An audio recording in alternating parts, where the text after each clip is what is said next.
Tatlong luxury cars ang inimpound ng PNP Highway Patrol Group dahil sa kawalan ng dokumento at pagbebenta ng mga ito sa kaduda-dudang presyo online. Kasabay nito ipinag-utos ng bagong talagang direktor ng PNP HPG ang pagpapatuloy ng operasyon kontra iligal na wangwang at carnapping. Ang balitang A to Z ni Kim Salinas. Iprinisinta ng PNP Highway Patrol Group ang tatlong luxury cars na naka-impound sa Camp Crame. Bahagi ito ng pinaigting na kampanya laban sa mga mamahaling sasakyang walang kaukulang dokumento o ibinibenta ng hindi dumaan sa tamang proseso.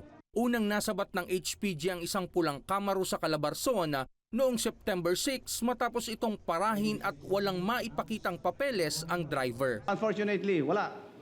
Now, another question by the operative, asan yung mga documents ng Camaro? So wala ring maipakita. That's the reason why they impounded it, in-impound yung motor vehicle. Kasalukuyang nasa kustudiya ng HPG Laguna ang driver ng Camaro habang patuloy ang investigasyon dahil hindi pa malinaw kung sino ang may-ari ng sasakyan. Samantala, na-impound din ng isang GMC at isang Porsche nitong September 4 matapos matuklasang ibinebenta online sa kaduda-dudang halaga. Medyo mababa yung sa presyo kasi that GMC is worth I think 70 to 18 million worth, but they're selling it for 8 million.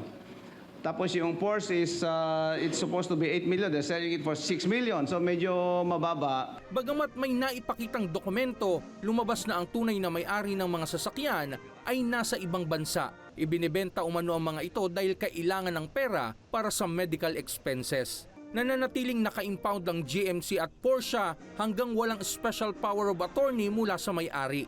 Hindi na pinangalanan ni Police Colonel Maranta ng may-ari ng GMC at Porsche na isang negosyanteng Southeast Asian.